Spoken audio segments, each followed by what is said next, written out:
दोस्तों 15 मिनट के इस सेशन में आप सभी लोगों का मैं स्वागत और अभिनंदन करता हूं। मैं हूं आपका दोस्त प्रवीण सर। आप सभी लोग जिस तरह से मेहनत कर रहे हैं बिल्कुल इसी तरह से मेहनत करते रहिए। निश्चित तौर पर आप जरूर एक दिन सफल होंगे। आइए अब बात करते हैं, बिना किसी और बात की चर्चा करते हुए सीधा आते हैं आज के अपने पहले प्रश्न पर।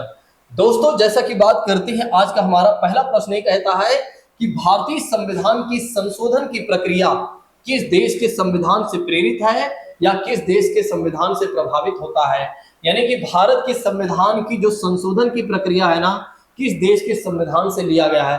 पहला ऑप्शन कहता है ऑस्ट्रेलिया, दूसरा ऑप्शन कहता है इटली, तीसरा ऑप्शन कहता है दोस्तों दक्षिण अफ्रीका और चौथा ऑप्शन कहता है कनाडा।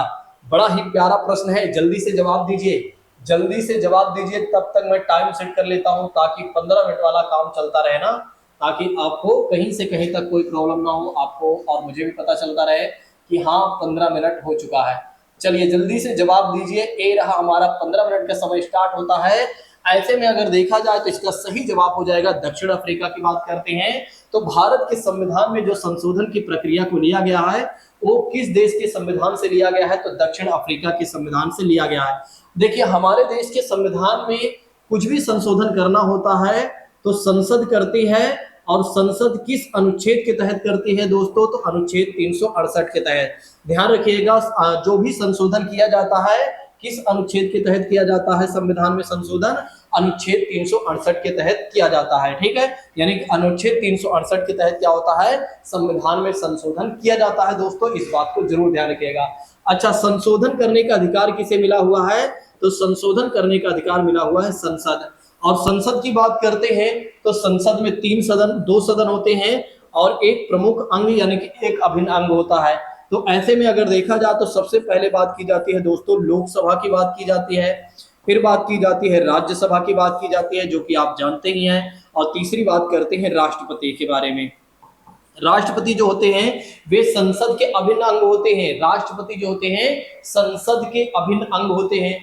ये बात जरूर ध्यान रखिएगा, राष्ट्रपति ना तो राज्यसभा के सदस्य होते हैं ना ही लोकसभा के सदस्य होते हैं, लेकिन संसद के एक अभिन्न अंग माने जाते हैं, यानी कि एक मोस्ट इंपॉर्टेंट पार्ट माने जाते हैं। अगर राष्ट्रपति ना हो तो संसद इनकम्प्लीट मानी जाती है। इस बात को जरूर ध्यान रखिएगा। देखिए जब भी कोई बिल लाया जाता है यानी कि जो संशोधन के लिए लाया जाता है, या तो लोकसभा में लाया जाता है पहले या तो राज्यसभा में लाया जाता है।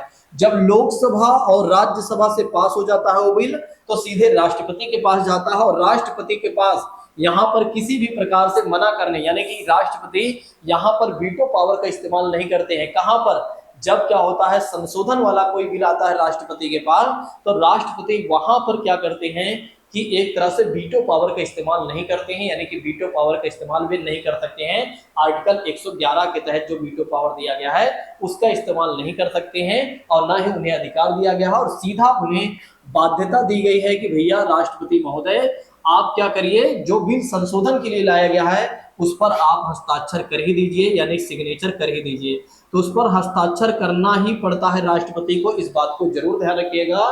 तो संविधान की संशोधन की प्रक्रिया को किस देश के संविधान से लिया गया है, तो दक्षिण अफ्रीका के संविधान से लिया गया है।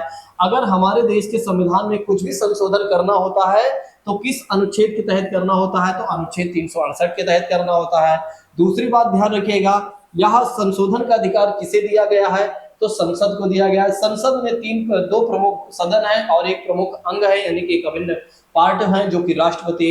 लोकसभा, राज्यसभा और राष्ट्रपति, जब भी लोकसभा या राज्यसभा से दोनों सदन से जब कोई बिल पास हो जाता है तो राष्ट्रपति बाध्यता के साथ, मतलब राष्ट्रपति को क्या करना पड़ता है, उस पर सिग्नेचर करना ही पड़ता है। वे पुनर्विचार के लिए नहीं कह सकते हैं, यानी कि कह सकते हैं कि एक तरह से निलंबन वीटो का प्रयोग नहीं कर सकते हैं, और ना ही कुल मिलाकर किसी भी प्रकार के वीटो का इस्तेमाल नहीं कर सकते हैं राष्ट्रपति। इस बात को जरूर ध्यान रखिएगा।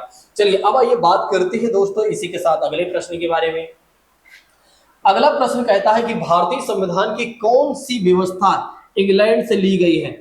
जल्दी से दोस्तों इस प्रश्न का जवाब दीजिए कि भारतीय संविधान में वो कौन सी विशेषता है या व्यवस्था है जिसको इंग्लैंड से ली गई है। पहला ऑप्शन कहता है दोस्तों संघीय प्रणाली, दूसरा ऑप्शन कहता है मूल अधिकार, और तीसरा ऑप्शन कहता है सर्वोच्च न्यायपालिका, और चौथा ऑप्शन कहता है संसदीय प्रणाली। जल्दी से दोस्तों इस प्रश्न का जवाब दीजिए, जल्दी से इस प्रश्न का जवाब दीजिए कि ब्रिटेन के संविधान से हमने क्या लिया हुआ है। देखिए, ब्रिटेन के संविधान की बात करते हैं तो हमने क्या लिया हुआ है, संसदीय प्रणाली को लिया हुआ है, यानी कि संसद के द्वारा कानून बनाया जाएगा। और संसद में आप जानते हैं कि संसद में लोकसभा, राज्यसभा और राष्ट्रपति होते हैं। ठीक है, फिर बात करते हैं, अगर इंग्लैंड के बारे में हम बात करते हैं तो यहाँ से हमने नागरिकता का भी प्रावधान लिया हुआ है, यानी कि सिंगल सिटीजनशिप का भी प्रावधान लिया हुआ है हमने। जैसा कि बात करते हैं, जिस तरह से ब्रिटेन में क्या है, सिंगल सिटीजनशिप है, वैसे ही भारत में भी क्या है, सिंगल सिटीजनशिप है। अगर आप किसी दूसरे देश जाते हैं तो वहां ये नहीं बताते हैं कि मैं उत्तर प्रदेश के इस जिले से, इस गांव से, इस जगह से आया हूं, बल्कि आप जब विदेश जाते हैं तो आप बोलते हैं मैं इंडिया से हूं, यानी कि मैं भारत से हूं। ठीक है, आप उत्तर प्रदेश, मध्य प्रदेश, राजस्थान नहीं बताते हैं। इसीलिए कहा जाता है कि भारत में क्या है, सिंगल सिटीजनशिप का प्रावधान है। और सिंगल सिटीजनशिप का जो प्रावधान है उसको हमने कहां से लिया हुआ है, तो इंग्लैंड से लिया हुआ है। तो इस बात को भी ध्यान रखिएगा कि इंग्लैंड से हमने संसदीय प्रणाली को भी लिया हुआ है और नागरिकता को भी हमने लिया हुआ है। और क्या चीजें को हमने लिया हुआ है, आप लोग कमेंट बॉक्स में बताइएगा, जाते जाते बताइएगा बाद में। चलिए अब ये बात करते हैं दोस्तों इसी के साथ अगले प्रश्न के बारे में।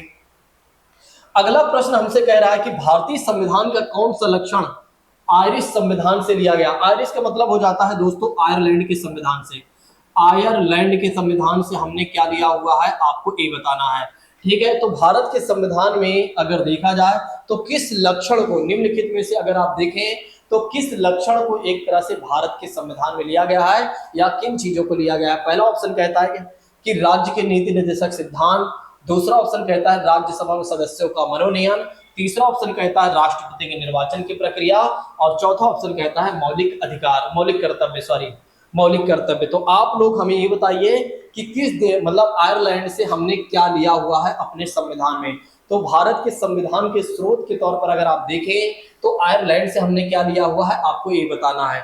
तो ऐसे में अगर देखा जाए तो इसका सही जवाब बहुत सारे छात्रों ने दिया भी है, जो कि नीति निर्देशक सिद्धांत की बात करते हैं, यानी कि राज्य के नीति निर्देशक सिद्धांत को हमने कहां से लिया हुआ है, तो राज्य के नीति निर्देशक सिद्धांत की बात करते हैं तो इसको हम आयरलैंड से लिए हुए हैं, यानी कि हमने आयरलैंड से लिया हुआ है। दूसरी बात करते हैं राज्य की नीति निर्देशक सिद्धांत की बात करते हैं तो इसमें ये कहा गया है सरकार के कर्तव्यों के बारे में कहा गया। याद करिए, पिछली वाली क्लास में हमने बताया हुआ है।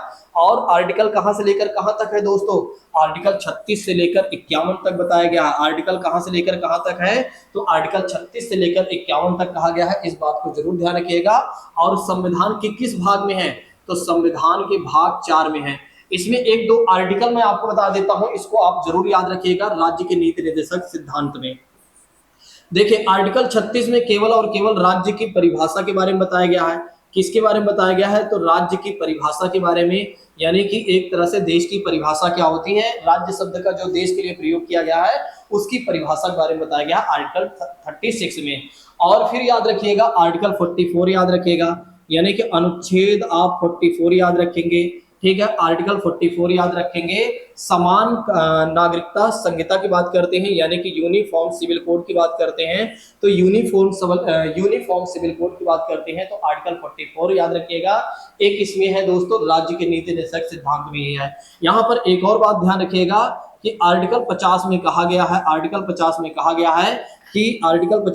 गया है कि कार्यपालिका को न्यायपालिका से पृथक रखना। मतलब एक तरह से सरकार और न्यायपालिका को क्या रखना है, अलग रखना है दोस्तों। तो कार्यपालिका और न्यायपालिका को क्या करना है, पृथक रखना है, यानी कि सेपरेशन की बात की गई है।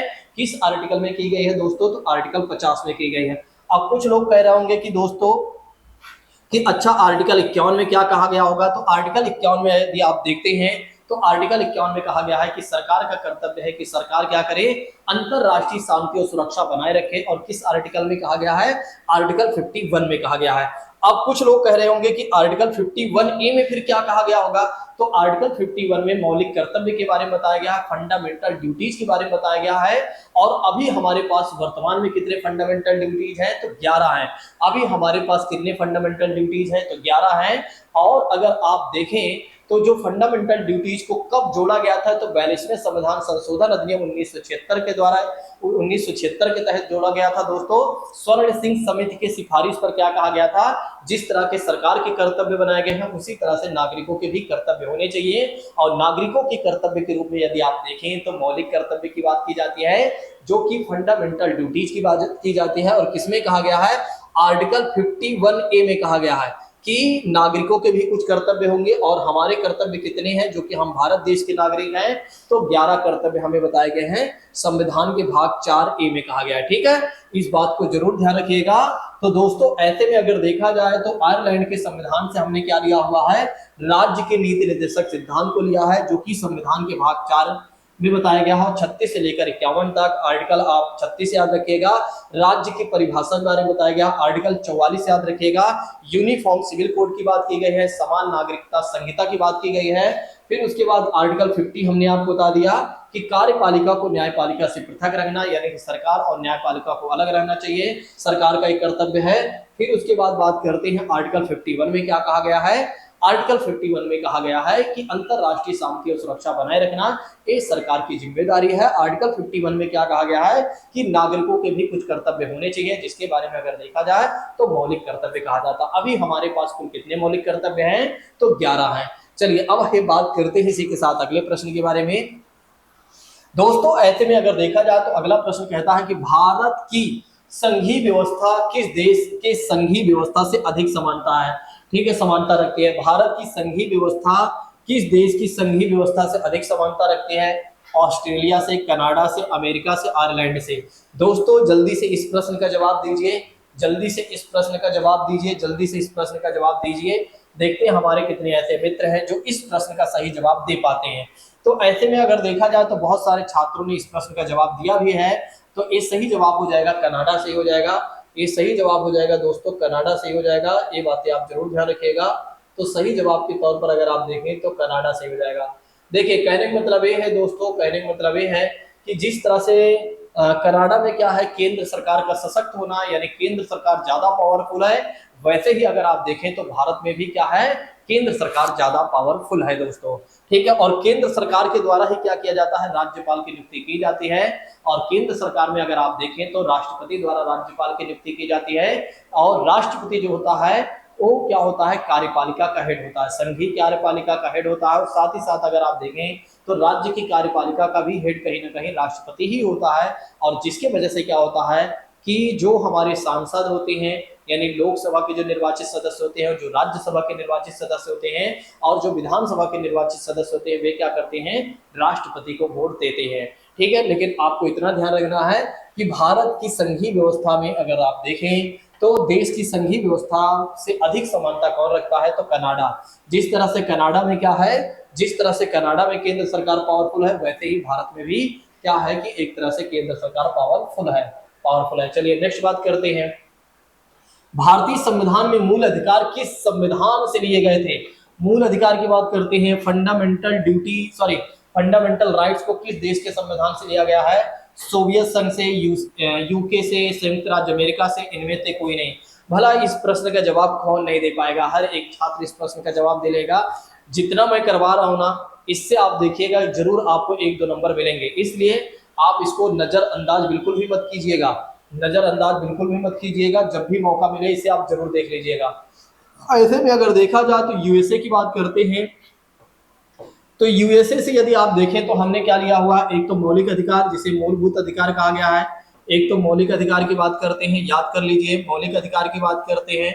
इसको हमने कहां से लिया हुआ है, तो अमेरिका के संविधान से लिया हुआ है। अमेरिका के संविधान से ही हमने उपराष्ट्रपति का पद लिया हुआ है।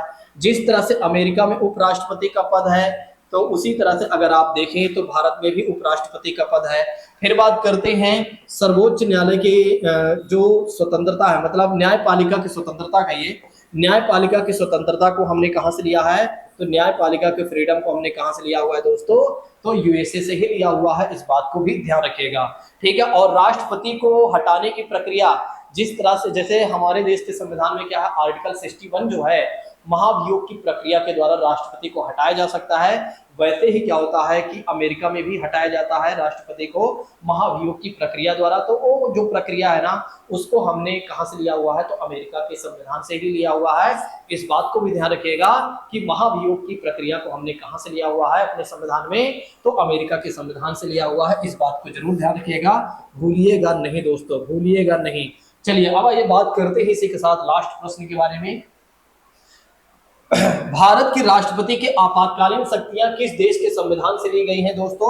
पहला ऑप्शन कहता है अमेरिका के संविधान से, दूसरा ऑप्शन कहता है कनाडा, तीसरा ऑप्शन कहता है ऑस्ट्रेलिया के संविधान से, और चौथा ऑप्शन कहता है जर्मनी के वाइमर संविधान की बात करते हैं, जर्मनी के वाइमर की बात करते हैं। जल्दी से इस प्रश्न का जवाब दीजिए, देखते हैं हमारे कितने ऐसे मित्र हैं जो इस प्रश्न का सही जवाब दे पाते हैं। ठीक है, आप लोग सोच रहे होंगे बड़ा जल्दी जल्दी मैं पढ़ा रहा हूँ। रीजन इज दैट दोस्तों कि आपका टाइम खत्म हो रहा है ना, इसलिए क्या हो रहा है कि मैं जल्दी जल्दी पढ़ा रहा हूँ ताकि ज्यादा समय मैं आपका ना ले सकूं।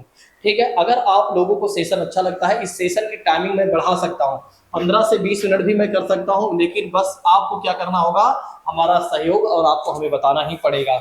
चलिए बात करते हैं दोस्तों, इसका सही जवाब हो जाएगा डी सही हो जाएगा। इस बात को जरूर ध्यान रखिएगा कि भारत के संविधान में राष्ट्रपति को जो आपातकालीन शक्तियां दी गई हैं वो किस देश के संविधान से लिया गया है, तो जर्मनी के वाइमर के संविधान से लिया गया है।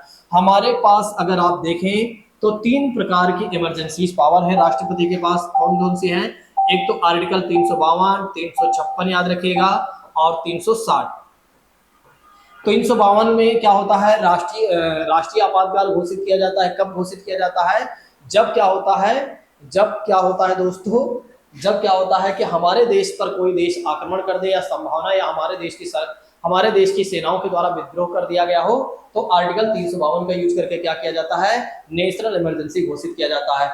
आर्टिकल 356 कहता है राष्ट्रपति शासन। जब हमारे देश का कोई भी राज्य हो, जब संविधान के अकॉर्डिंग काम न कर रहा हो, तो राज्यपाल की सिफारिश के आधार पर राष्ट्रपति क्या करते हैं, राष्ट्रपति शासन लागू कर देते हैं।